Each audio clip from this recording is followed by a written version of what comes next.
Chers frères et sœurs bien-aimés, j'espère que vous n'êtes pas très fatigués. Ouais, ça commence à... Ouais. Et donc le corps commence à... Ouais. Et puis l'âme se repose dans un corps plus amorti. Ouais. Voilà, c'est justement la dernière après-midi de notre retraite. Demain matin, ce sera la fin. Et je souhaiterais que demain matin, que vous ayez l'occasion d'écrire des suggestions pour les thèmes que vous aimeriez peut-être approfondir, ou encore ce qui n'a pas marché pendant la retraite, et que vous le mettiez dans le panier à la place des questions. Hein. Donc si vous avez des suggestions pour une meilleure organisation de la retraite, pour un meilleur contenu, ou voilà, nous allons essayer en conseil de voir effectivement ce qui a lieu de faire selon vos souhaits. Voilà. Donc, frères et sœurs bien-aimés, nous avons dit que c'était la confiance qui était la porte de l'abandon, et j'ai vraiment voulu que nous terminions les passages du livre du ciel au sujet de la confiance. Parce que ce sont des riches enseignements, c'est des bases qu'il nous faut poser pour pouvoir entrer vraiment dans cette vie divine. Et encore une fois, comme nous avons eu l'occasion de le dire, ce n'est pas une formule que l'on récite et qui se réalise. Donc Dieu, il dit qu'il n'y a pas de lien entre lui et le péché. Il n'y a pas de conjonction possible entre la sainteté et le péché. Dieu est infiniment saint. Il n'y a pas possibilité pour lui de venir habiter un cœur qui n'est pas dégagé. Le don de la divine volonté ne se fait que dans un cœur dégagé. D'où les préliminaires, les préalables des éléments de sainteté ordinaire qui dégagent le cœur et permettent justement ce grand cadeau. Voyez, c'est quelque chose, frères et sœurs bien-aimés, qu'il nous faudrait inscrire au plus intime. C'est quelque chose qu'il nous faudrait vraiment inscrire au plus intime de nous-mêmes. Il y a quelque chose de marquant dans la pédagogie du Seigneur. Et ça me permet de dire que Jésus est toujours un pédagogue.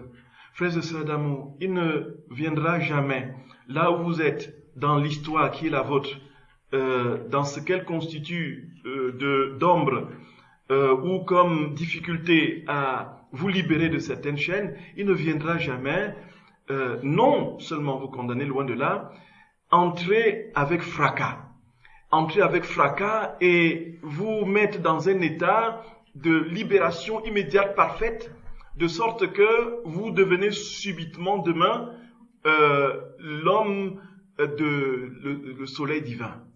Que vous ayez demain l'âme de Luisa Picaretta. C'est pas possible. Oui, un peu, frères et sœurs bien-aimés. On a voulu présenter la divine volonté comme étant justement cette panacée qui va immédiatement changer l'être profond en un coup, simplement parce qu'on a fait l'acte préalable, l'acte actuel, et qu'on a dit les prières du matin. Frères et sœurs, j'aimerais vraiment bien insister là-dessus. Jésus est un pédagogue comme nul autre.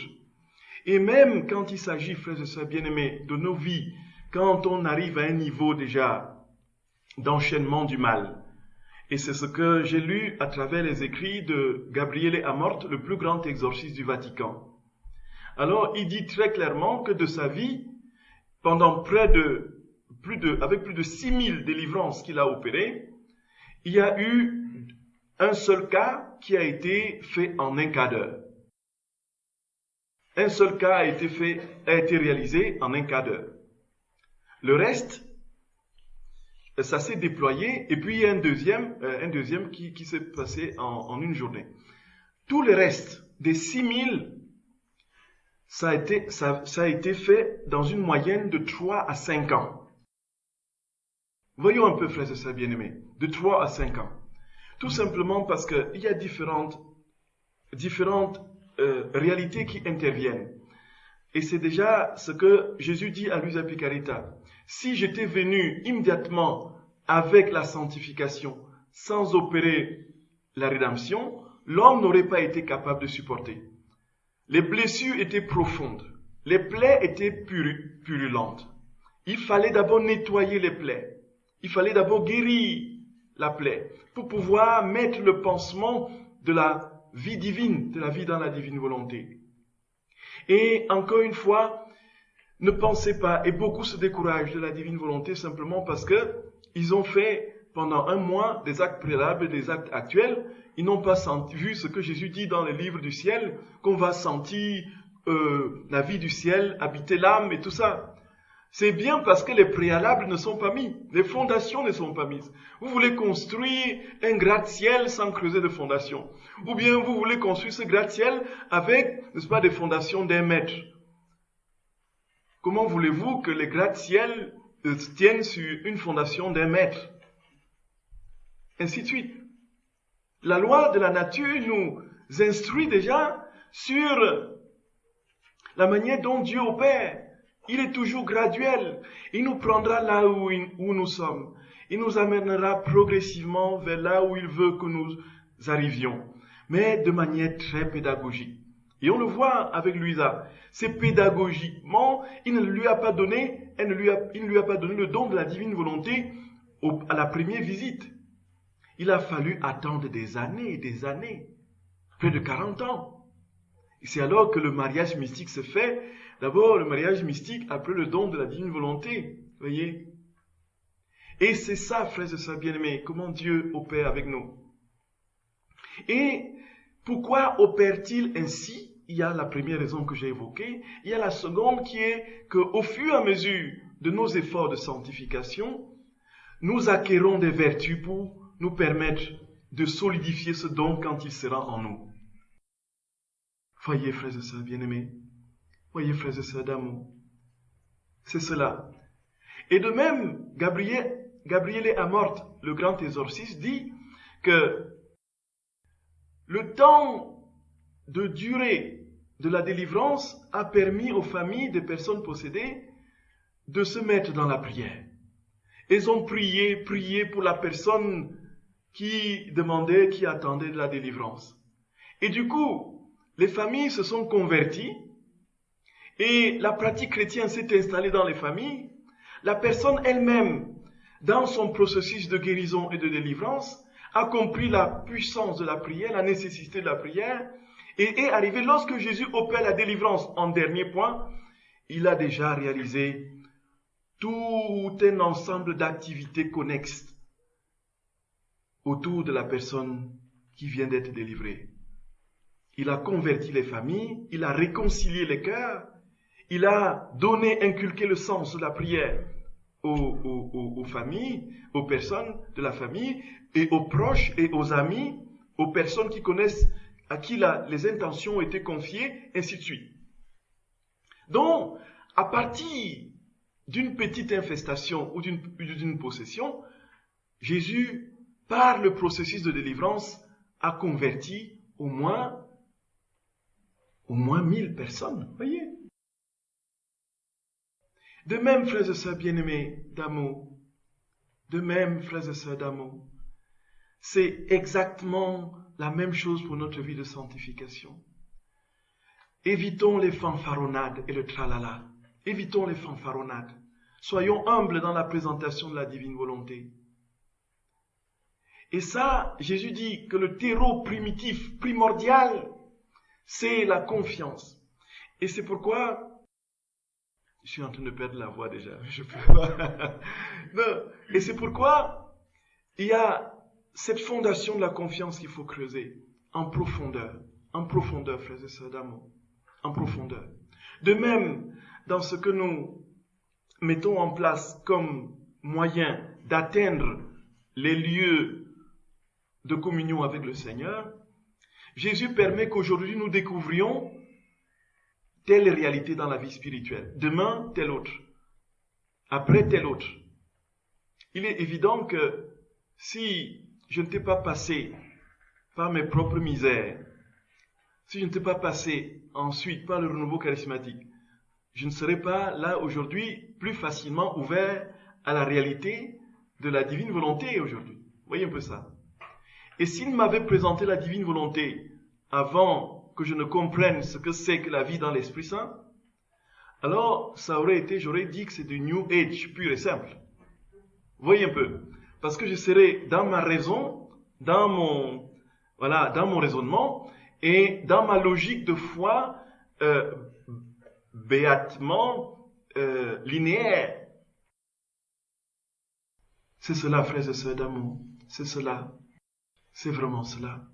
Et donc, ne pensons pas, ne nous décourageons pas si on ne voit pas des choses se passer dans notre vie, parce que nous vivons la divine volonté depuis 1 an, depuis 2 ans, depuis 3 ans, je ne sais pas trop.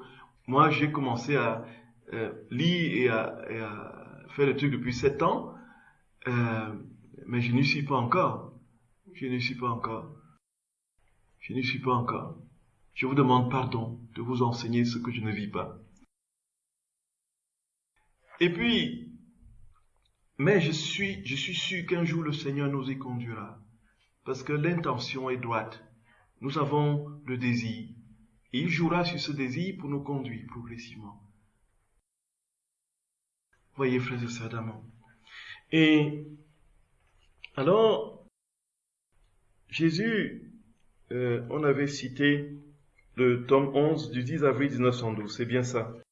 Jésus dit, toujours au sujet de la confiance, « Ma fille, la confiance en moi est comme un nuage, dans lequel l'âme reste si bien enveloppée que toute crainte, tout doute et toute faiblesse ont disparu. » En fait, la confiance est une sécurité pour l'âme. C'est un rempart pour l'âme. C'est les murailles de Jérusalem, voyez, qui gardent la ville de l'âme intérieure, de l'être intérieur. Ce que Jésus dit. Il dit que lorsqu'on est dans la confiance, on est en sécurité. C'est comme l'enfant dans les bras de sa maman. Qu'est-ce qu'il a peur de quoi, l'enfant? De rien, absolument. Il est en sécurité. Absolument. Il a une confiance absolue qui fait que, voilà, il sait que rien ne lui arrivera parce qu'il est protégé. Et c'est une histoire vraie que je vous raconte. C'est un pilote qui avait son petit gamin qu'il avait amené dans les airs pour des visites dans différents pays où il volait. Et le petit garçon était derrière l'avion et il dormait. Et puis, l'avion arrive justement dans des trous d'air. Les secousses commencent, les tempêtes, ainsi de suite. C'est la panique à bord. Et les hôtesses courent et demandent aux passagers de mettre la ceinture. L'enfant était sur le siège arrière en train de dormir, il n'avait pas de ceinture. Voyez, au fond de l'avion. Et l'hôtesse, une des hôtesses arrive et le secoue et lui dit, mais lève-toi. Il dit, qu'est-ce qu'il y a? Mais tu ne vois pas, nous sommes en grand danger, mets ta ceinture. Alors, d'un œil un peu encore endormi comme ça, il dit, en fait, qui conduit l'avion, qui pilote? On dit, mais c'est ton père, pardi. Et puis, c'est pas un problème. Il s'est recouché tranquillement. Parce qu'il sait qu'avec son père, voyez, aucun danger ne peut survenir. Si c'est son père qui pilote, il n'a rien à craindre, voyez. C'est ça, en fait, au fond. C'est bien aimé, c'est ça. Il y a des dangers des mers, les dangers des faux frères, comme dit Saint Paul dans la première épître aux Corinthiens, le danger, les veilles, les jeûnes, les persécutions, les outrages, les naufrages, les 40 coups moins 1, 39 coups, ainsi de suite. Et il dit, c'est de cela que je me glorifie. 2 Corinthiens au chapitre 11. Voyez. Et puis, il dit, tout cela adviendra, les adversités, voyez. Mais qui pilote l'avion de notre vie? Qui pilote l'avion de notre vie, frères et sœurs d'amour? Qui pilote l'avion de notre vie? Et alors, dormons tranquillement. Dormons tranquillement, frères et sœurs d'amour. Dormons tranquillement. En fait, la véritable maturité chrétienne consiste à dormir. Oui, un peu. Ouais. Le parfait chrétien, c'est celui qui sait dormir. Qui ronfle même. Et on voit des métaphores comme ça, particulièrement marquantes dans l'écriture. Pas les métaphores, des exemples. Alors qu'ils étaient en prison enchaînés, ils dormaient. Paul et Silas, voyez. Non, Paul et Silas louaient Dieu. C'est Pierre qui dormait. Voyez, Pierre dormait. Et il était comme dans un songe. Lorsqu'il voit, n'est-ce pas, il traverse les escouades et tout, et puis se retrouve devant la porte de... Il se rend compte qu'effectivement, hors du portail, que ce n'était pas un rêve. Qu'il était effectivement entre les bras de Dieu. Qu'il avait été transporté hors de prison, sans tambour ni trompette, au point où on a cherché on a essayé de comprendre ce qui s'est passé, personne n'a rien compris. Et on a simplement dit, mais ces gens-là que vous avez enfermés, n'est-ce pas, vous les avez bien mis en prison, les voilà au temple qui prêchent, voyez. Qu'est-ce qu'ils ont fait? Qu'est-ce que faisait Pierre en prison? Il dormait. Il dormait sur le cœur de Dieu. Et Dieu a fait le reste. C'est ça la confiance, frères et bien-aimés. C'est ça la confiance. Dormir dans les bras du Seigneur, sans sourciller. Et Jésus dit donc que c'est cette nuée qui sécurise l'âme, qui protège l'âme. Oui. Il continue, il dit, cette confiance remplit l'âme d'un pur amour et la rend si osée qu'elle s'attache à mon sein et s'abreuve de mon lait. Qu'elle s'attache à mon sein et s'abreuve de mon lait. Ici, il dit, elle ne veut plus d'autre nourriture. Si rien ne vient de mon sein, ce que je permets pour que la confiance augmente au maximum, l'âme ne se décourage pas. Au contraire, elle s'acharne, frappe sa tête contre ma poitrine, alors que je souris intérieurement et la laisse faire. Voyez. L'âme ne veut plus d'autre nourriture, frères et sœurs bien-aimés, que le sein de Dieu. Que le sein de Dieu. Et c'est le sein de Dieu qui lui donne la force, justement, de résister aux assauts extérieurs. C'est le sein de Dieu, le cœur de Dieu, qui lui a su, justement, les fortifications de ce rempart intérieur.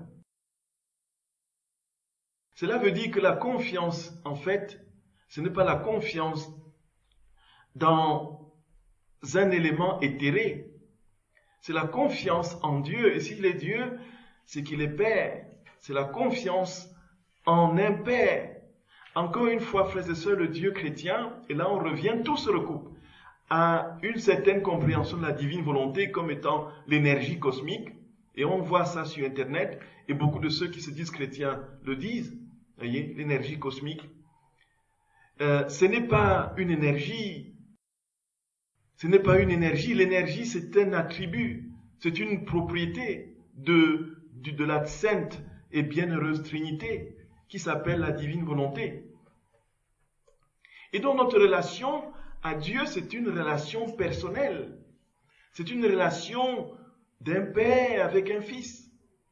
C'est une relation d'amour dans ce cas. Ce n'est pas une relation de contact avec un fluide, avec une énergie. S'il nous plaît, frères et sœurs d'amour, ne tombons pas dans cette erreur. Et Dieu sait que beaucoup, justement, tombent dans cette erreur de considérer la divine volonté. C'est quelque chose de particulièrement fort. Et nous ne le dirons jamais assez. Le Dieu chrétien est un Dieu personnel. La preuve, c'est qu'il s'est incarné. Il est venu dans notre condition humaine. Il a pris notre chair. Il est devenu un autre nous pour nous donner sa vie divine. Ce n'est pas un Dieu impersonnel, blotti quelque part dans l'écrin d'une majesté inaccessible, d'où il fait tomber sur les consciences son épée de Damoclès en continu. pour essayer de les rappeler à l'ordre. Et devant qui il faut absolument se soumettre, mettre le front sur la terre, sur le sol, se coucher, et dans certaines religions, aller jusqu'au sacrifice humain. Notre Dieu, il vient à notre portée, il est tout petit enfant, il entre en communion avec nous et nous supplie. Et comme on le voit à la scène, il va se mettre à genoux devant ses disciples. Voilà notre Dieu, frères et sœurs d'amour. Voilà notre Dieu. Voilà notre Dieu. Et c'est pourquoi on va absolument, en 1938, quand on confisque les livres de Luisa Piccarreta et qu'on les amène sous scellés au Vatican, il y a des questions qui sont soulevées, qui posent, selon les soi-disant bien-pensants, des problèmes.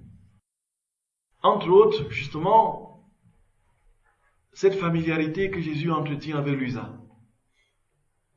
On dirait que c'est son petit ami, on dirait que c'est son épouse, on dirait que... Et puis, il y a la description, quand on le lit dans les livres du ciel, beaucoup encore aujourd'hui dans les journées de ressourcement nous posent les mêmes questions. On essaie de répondre et puis les temps de formation sur ces questions sont prévus pour les formations des responsables des cénacles. Le conseil se réunira et on trouvera une nouvelle date qu'on communiquera à ceux qui désirent. On voit Jésus, frères et sœurs bien-aimés, téter les seins de Luisa. Vous avez lu ça certainement. Ouais. Et ça choque énormément de personnes. Effectivement, il y a lieu de comprendre que ça choque. Parce que nous sommes, dans une catégorie anthropomorphique, portés par notre histoire blessée au niveau sexuel.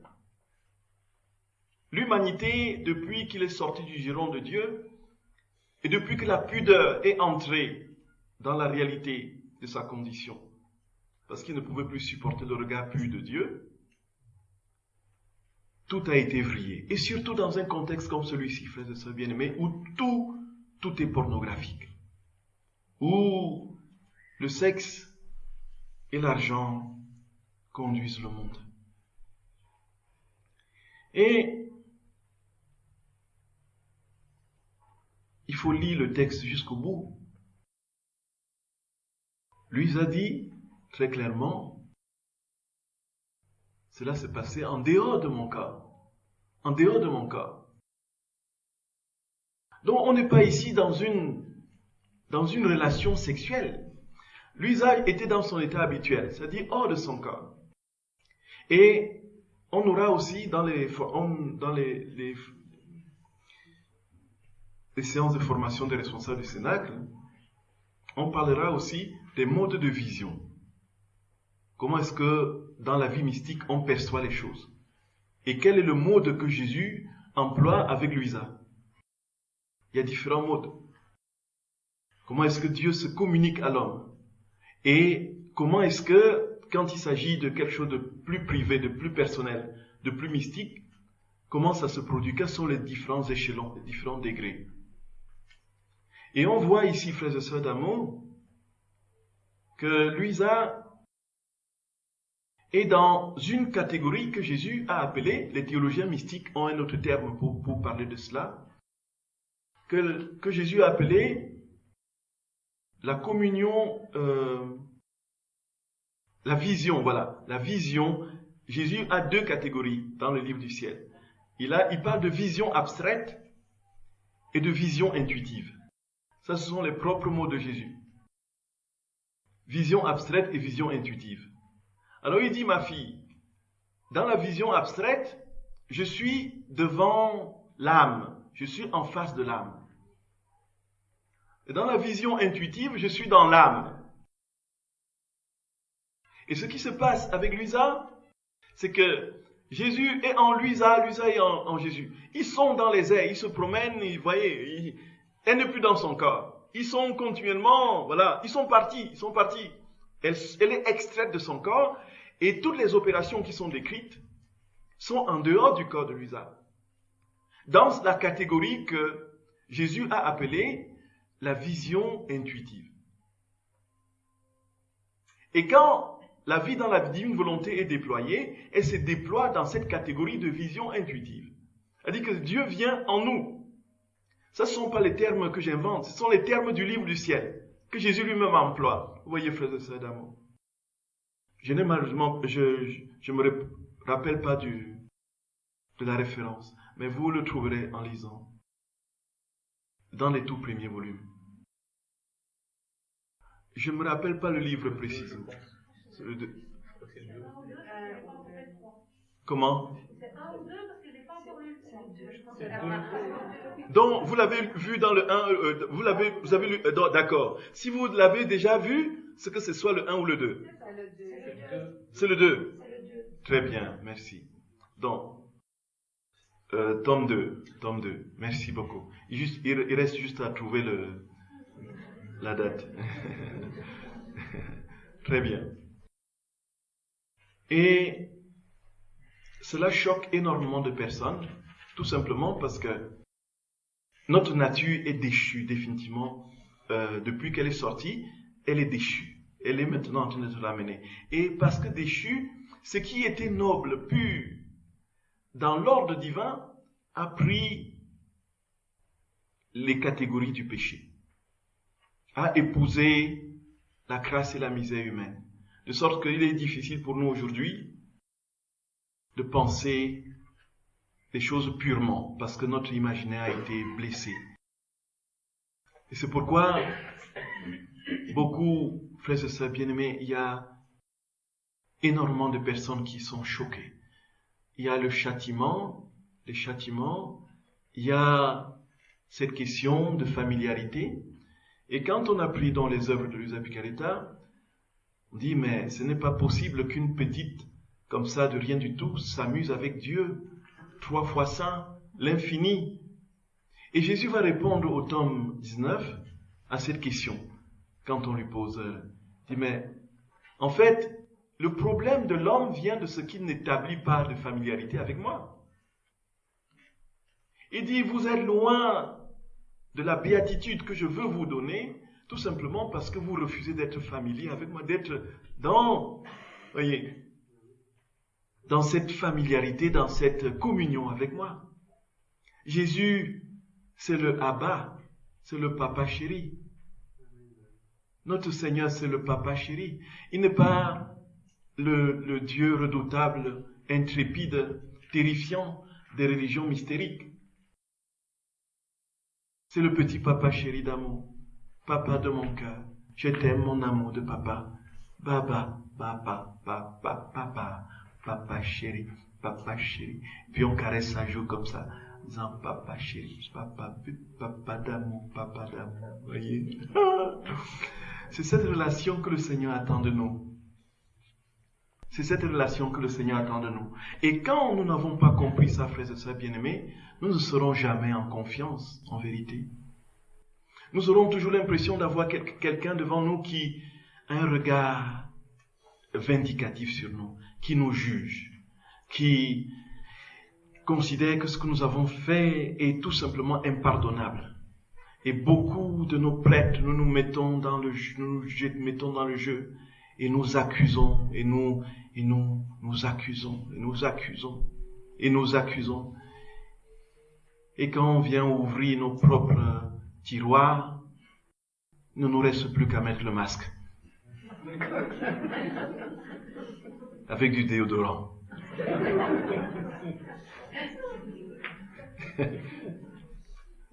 Voyez ça, frères et sœurs bien-aimés.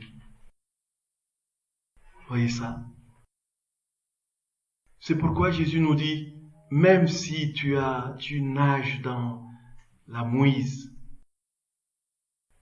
depuis tant d'années, mon enfant, fais-moi confiance, je ne te jugerai jamais.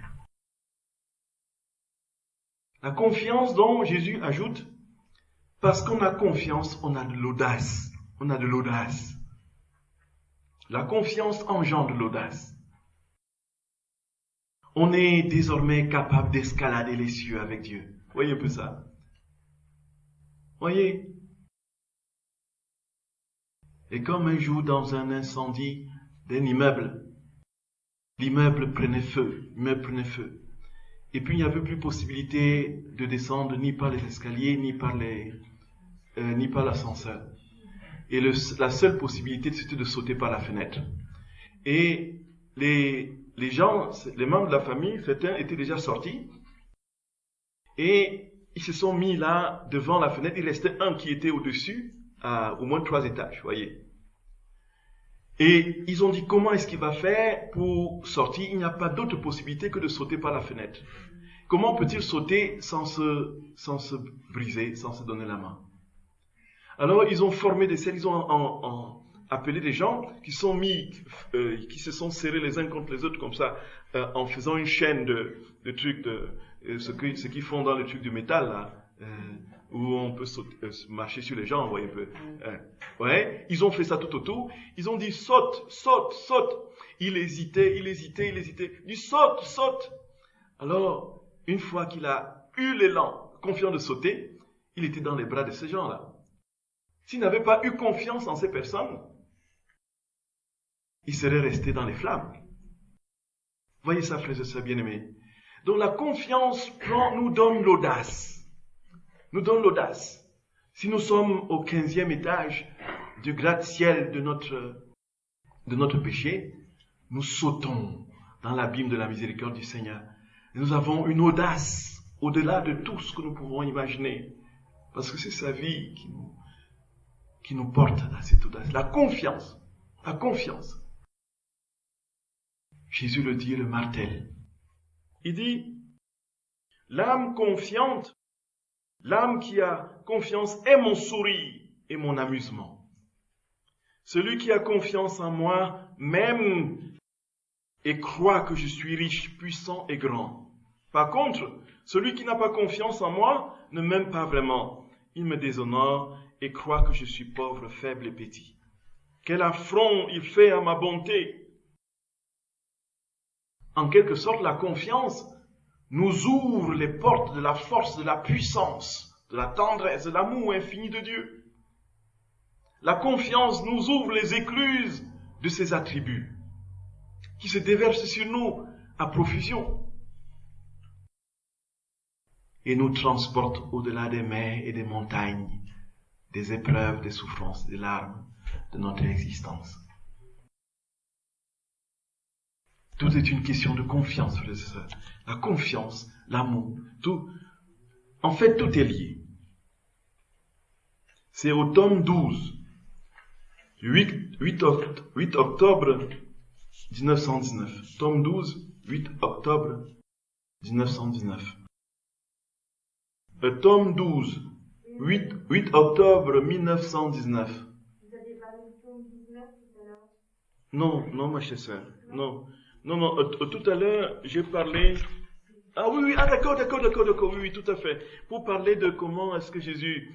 je n'ai pas la référence ici où Jésus défend Louisa contre ceux qui disent qu'il est familier avec elle, quoi. C'est au tome 19, je suis sûr que c'est au tome 19, mais la date, je ne l'ai pas consignée. Je suis sûr que c'est au tome 19. Parce que je l'ai expliqué à la Radio Maria, oui. Je suis certain. En fait, c'est dans mon classeur de formation des responsables que je n'ai pas apporté. Et à propos, frères et sœurs d'amour, les questions sur le site, c'est en fait la radio de la divine volonté que vous voyez sur le site. En fait, c'est une radio qui va commencer à émettre au mois de septembre. Donc ce sera un enseignement par semaine sur la divine volonté parce que il faut avoir le temps de digérer, voyez. Ce sera un enseignement conséquent d'1 heure sur la radio et sur différents thèmes de manière progressive parce qu'on ne sait pas ce que le Covid va nous devenir. Bon, les journées de ressourcement à Haute-Rotte continuent mensuellement. Et donc, un enseignement par semaine. On ne peut pas faire plus, déjà parce qu'il faut prendre le temps de digérer, deuxièmement parce que j'ai différentes autres activités ailleurs. J'ai une lourde charge paroissiale, des enseignements à l'université, les journées de ressourcement, les accompagnements spirituels et beaucoup d'autres choses qui font que ce serait difficile d'assurer plus qu'une heure par semaine. Voyez. Surtout qu'on me demande aussi, les paroissiens me demandent de continuer l'étude de la Bible sur la radio paroissiale. Voyez, ça va déménager. Il faut prier juste que le Seigneur me donne un peu de santé, quoi. Je lui dis, je vais déménager au niveau de ma santé. J'espère que ça va plus. Le Seigneur m'aidera. Et oui, donc ça émettra en septembre. Et quand ça commencera, Nathalie vous enverra le lien de la radio. Je crois que le lien est même déjà sur la radio, non? Sur le site, il me semble bien. Et puis vous pourrez tout simplement, à l'heure fixe, écouter et puis peut-être poser des questions. Nous avons fait le choix de la radio. Et alors, il y a ceci de particulier que Louisa va d'une manière précise, chaque fois qu'un élément de ses écrits est contesté, en l'occurrence cette question de familiarité, la question de justice, elle dit, voilà, encore une fois, c'est pour revenir à la notion, il dit, si vous trouvez, Saint-Père, que ce qui est dit là est faux, je dis avec vous que c'est faux. Vous voyez jusqu'où va l'obéissance. Vous voyez, frères et sœurs bien-aimés, peut-être que je peux trouver le passage qu'elle donne, dit Et cette obéissance, c'est quoi, frères et sœurs d'amour? C'est le fruit de la confiance totale en Dieu. La confiance totale qu'elle avait dans le Seigneur. Si elle avait un seul moment de doute de ce qui se passait en elle, parce que tous les écrits, c'est les écrits de Jésus. Ce sont pas ses écrits. Et puisque Jésus a dit qu'il faut obéir à la dame obéissance, et s'il passe par la dame obéissance ou dit que c'est faux, il croit avec Jésus que c'est faux parce qu'il a confiance totale en Jésus. Et dans son esprit, c'est Jésus qui dit que c'est faux. Il n'a qu'à s'en prendre à lui-même puisque c'est lui qui me les a dictés. Vous voyez un peu. Il faudrait peut-être que, pour vous montrer le degré de confiance, si je trouve vraiment, vous me donnerez un Léonidas. Bingo. Voilà. J'espère que j'aurai une plaquette de chocolat. Elle dit, voici ce qu'elle dit. Lorsqu'on confisque ses écrits. Elle dit, fiat in voluntate Dei. Je sous-signais, ayant appris du décret par lequel, le 13 juillet 1938, la suprême congrégation du Saint-Office mettait à l'index certains de mes ouvrages publiés, spontanément et promptement, je fais mon devoir d'âme chrétienne de donner ma soumission inconditionnelle, prompte et absolue au jugement de la Sainte Église romaine. Et donc, je réprouve et condamne sans aucune réserve ce que la suprême congrégation du Saint-Office réprouve et condamne dans mes ouvrages publiés. Comme l'entend cette suprême congrégation. Cette déclaration, je la fais parvenir également en toute humilité à notre cher archevêque, Monseigneur Giuseppe Léo, en l'implorant d'avoir la charité paternelle de la faire parvenir au Saint-Office. J'ai sous-signé Luisa Picaretta de Corato. Voyez ça, frères et sœurs bien-aimés.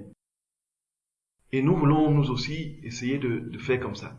Si l'évêque demain nous dit, l'abbé Chonan, tu arrêtes de parler de la divine volonté, Monseigneur, merci. Ça va être dur, mais je vais me retirer. Voyez. Et c'est ce que nous disons à ceux qui veulent former des cénacles, frères et sœurs. Essayez déjà d'informer.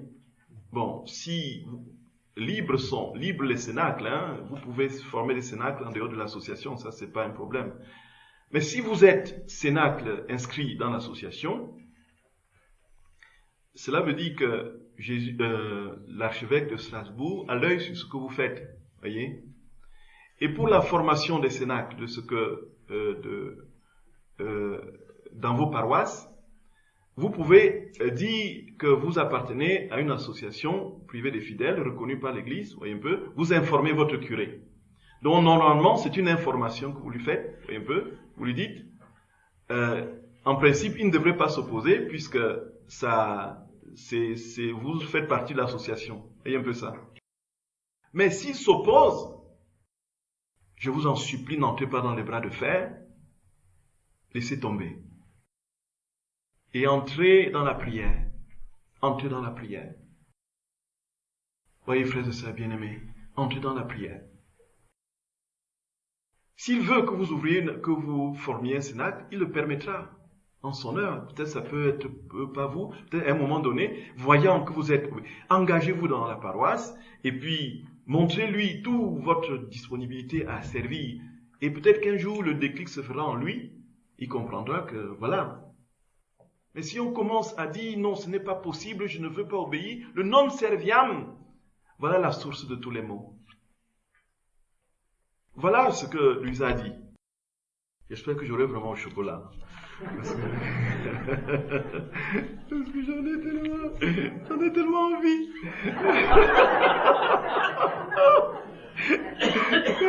C'est pas une manière de parler, c'est vrai. Oui. Mon Dieu, oui, peut-être que oui, tout à fait, oui. Donc, l'autre texte sur la confiance, c'est le tome 3 au 4 février 1900. Presque en me réprimandant, Jésus ajouta, « Que fais-tu? Que fais-tu? Ne sais-tu pas que le manque de confiance rend l'âme comme une moribonde? Comme moribonde?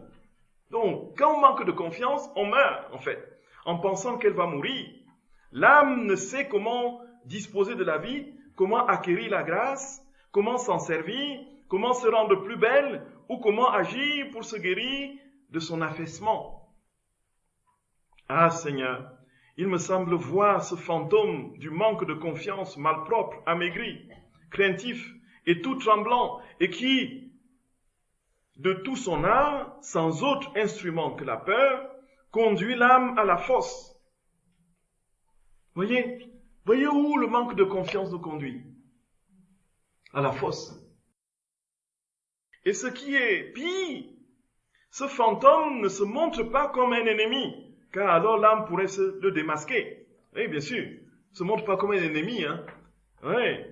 Et parfois il prend des allures de fausse humilité. Voyez? Oh, je ne suis pas digne. Oh, ceci. En fait, alors qu'au fond, c'est un manque de confiance chronique. Comme dans les livres du ciel, Luisa voit cette âme qui est au purgatoire. Quand Jésus apparaît, et l'âme fuit. Cette âme du purgatoire fuit, se détale en cascade. Et Luisa pose la question à Jésus, mais Seigneur, pourquoi cette âme, à ta venue, se met à courir, fuit, s'enfuit loin de toi à grande vitesse? Et Jésus explique à Luisa que cette âme, au cours de sa vie, ne communiait pas souvent.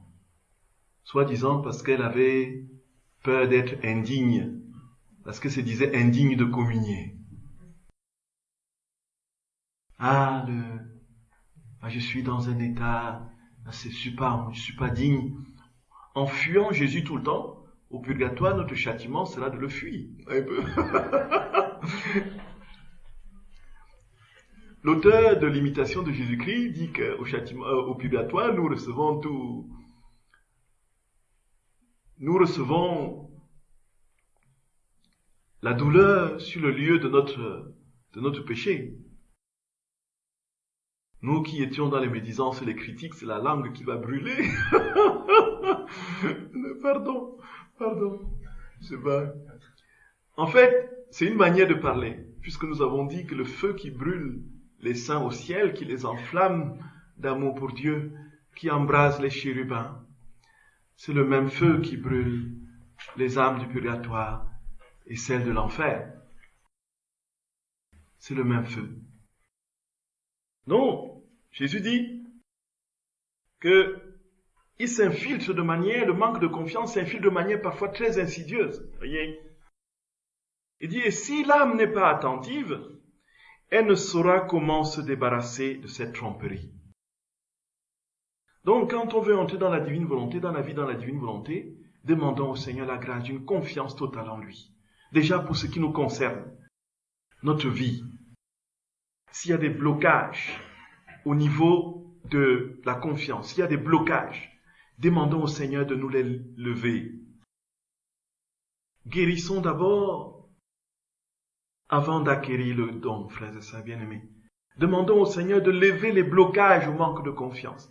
Ça peut être le fait que nous avons été tellement tyrannisés dans notre famille. Ça peut être venu du fait qu'on ne nous a jamais véritablement considérés comme quelqu'un et nous avons perdu confiance en nous-mêmes, dont nous sommes incapables de faire confiance en quelqu'un. Ça peut venir du fait qu'on n'a pas, d'un péché quelconque qui fait que nous ne sommes. Tout cela, il faut d'abord les enlever. Il y a une œuvre d'émondage à faire. Et c'est là que, une fois la confiance établie, nous sommes propulsés. Alors, avec un élan inhabituel dans le cœur de Dieu. C'est là les conditions pour que le don nous soit fait. Donc, c'était au tome 3 du 4 février 1900. Toujours au tome 3 du 5 février 1900. Alors que je continuais dans le même état, mais avec un peu plus de courage, mon très cher Jésus vint et me dit, « Ma fille, quelquefois l'âme rencontre le vice face à face. Si, rassemblant son courage, elle triomphe de cet ennemi, la vertu opposée devient plus resplendissante et plus profondément enracinée en elle. Mais l'âme doit être prudente afin de ne pas fournir la corde avec laquelle elle peut être attachée. Cette corde étant le manque de confiance. » Vous voyez, frères et sœurs bien-aimés. Cela se fera en dilatant son cœur dans la confiance, tout en demeurant à l'intérieur du cercle de la vérité, qui est la connaissance de son néant. Voyez, frères et sœurs bien-aimés. Ça veut dire quoi? C'est dit, si tu rencontres le vice, Jésus dit, si tu rencontres le vice de l'orgueil en face, par exemple, puisque si je prends l'orgueil, c'est parce que ce qu'il dit à la fin nous fait penser que c'est bien ce qu'il voulait penser, ce qu'il voulait dire. Si tu es monumentalement orgueilleux et que subitement, tu veux radicalement changer, que tu ne te laisses pas affadir, que tu ne te plonges pas dans ce que je décrivais ce matin, du dénigrement absolu profond de toi, que tu n'entres pas, que tu t'engloutisses pas dans le désespoir parce que tu veux absolument fuir l'orgueil. Parce que tu veux absolument couper coup avec l'orgueil. Et donc, pour être humble, il faut dire qu'on n'est rien. Il faut tout faire pour être mortifié, pour qu'on n'ait aucun sentiment bienveillant vis-à-vis de nous, ainsi de suite. Que nous sommes le dernier, selon un élément de la règle de Saint Benoît qui énonce les 12 degrés de l'humilité, que nous sommes la boue des places publiques. Voyez un peu. Et là, il dit, si tu tombes, tu risques de tomber dans le vice inverse. Mais si tu veux te dégager de l'orgueil, entrer dans ton néant, tout en considérant ma présence et mon amour, c'est ce qu'il appelle la juste vérité, la vérité de mon amour, la vérité de ton néant. C'est la conjugaison de ces deux vérités, la réalité de l'amour infini de Dieu et la réalité de notre néant, qui est à l'origine de la confiance.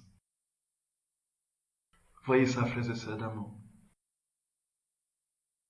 Voyez ça. Ça, c'est au tome 3 du 5 février 1900. Au tome 7, 3 janvier 1907. Poursuivant dans mon état habituel, j'ai vu brièvement Jésus béni. Il me dit, ma fille, si l'âme est craintive, c'est un signe qu'elle se fie beaucoup à elle-même. Voyez? Si l'âme est craintive, c'est un signe qu'elle se fie beaucoup à elle-même. Cela veut dire quoi? Cela veut dire qu'elle a toujours peur qu'on lui... Voilà, et si elle est craintive, si elle manque de confiance, c'est qu'elle a peur qu'on lui fasse du mal, voyez. Parce qu'elle est continuellement rivée sur ce qui peut lui arriver. Elle est continuellement centrée sur elle parce qu'elle a peur d'être déséquilibrée, d'être en insécurité, d'être, voyez, d'être touchée par quelque... Oui, ça, frères et sœurs d'amour. Ah, mon beau Jésus. C'est fou. C'est fou. Donc, en fait, si nous ne nous préoccupons plus de nous, il n'y a plus de raison que nous fassions plus confiance en Dieu. Parce que je suis rien, Dieu est tout. Voyez ça, frères et sœurs bien-aimés. Ne trouvant en elle que faiblesse et misère, alors naturellement et justement, elle craint. Voilà, elle craint. Si d'autre part, l'âme n'a peur de rien, c'est un signe qu'elle met toute sa confiance en Dieu. Ses misères et faiblesses se perdent en Dieu. Elle se sent revêtue de l'être divin. Ce n'est plus l'âme qui travaille, mais Dieu dans l'âme. Que peut-elle craindre? La vraie confiance en Dieu reproduit la vie divine dans l'âme. Voyez? Et c'est ça en fait. C'est ça. C'est ça. Parce qu'on a confiance, on s'abandonne. Et Dieu reproduit sa vie en nous. Voyez, frères et sœurs d'amour. Voyez ça. Voyez ça.